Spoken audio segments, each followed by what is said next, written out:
बिस्मिल्लाहिर्रहमानिर्रहीम। आज हम बनाने जा रहे हैं कढ़ाई। मैंने इसमें बीफ यूज़ किया है, आप इसमें मटन या चिकन भी यूज़ कर सकते हैं। ये मैंने 1 किलो लिया है।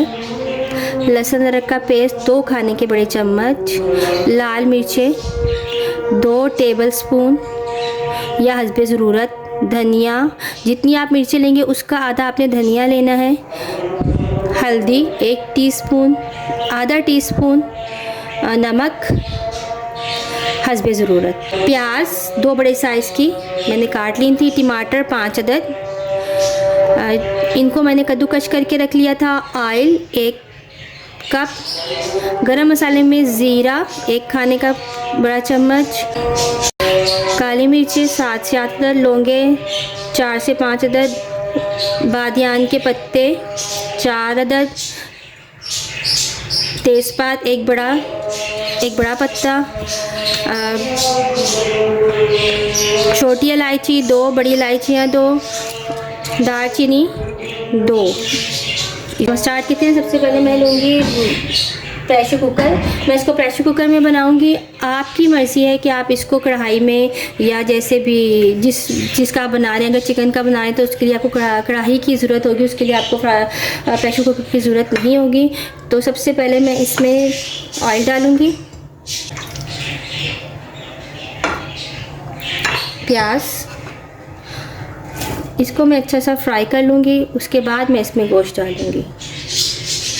ये जो हमने प्याज की हमारी ब्राउन हो चुकी है, ये गोल्डन हो चुकी है। हम इसको गोल्डन ही रखेंगे, ज़्यादा डार्क नहीं करेंगे, इससे हमारे सालन, अगर हम डार्क करेंगे तो सालन का रंग भी डार्क हो जाएगा। अब हम इसमें गोश्त ऐड कर देंगे।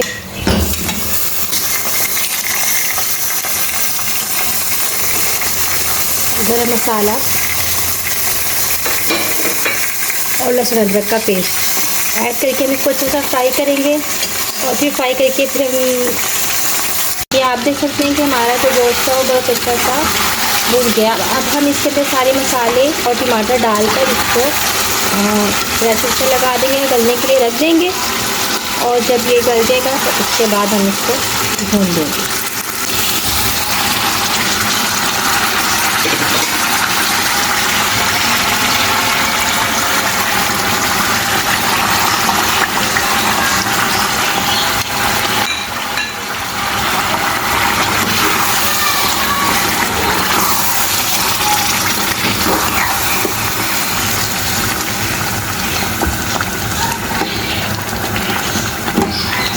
मैं इसके अंदर ज़्यादा पानी नहीं डालूँगी क्योंकि मुझे तो इसको प्रेशर कुकर लगाना है। आप इसके हिसाब से इसमें पानी ऐड कर लीजिएगा जिस तरह आपको उसको गलाना होगा। जिस चीज़ का भी गोश्त होगा, मीट, मटन या चिकन। आप ये देख सकते हैं जैसे कि ये गोश्त गल चुका। और जब मैंने इसका प्रेशर कुकर उतारा तो ये तकरीबन भुना भुना सा ही था। अब मैं इसको थोड़ा सा और भून लूँगी और फिर इसको गार्निश करके आपको दिखाऊंगी। ये देखिए हमारा अच्छा सा भून चुका है। और इस स्टेज पे मैं इसमें थोड़ा सा पानी ऐड करूँगी। ये आपकी मर्ज़ी है कि आप इसमें पानी ऐड करें, इसको एज इट इज़ सर्व करें।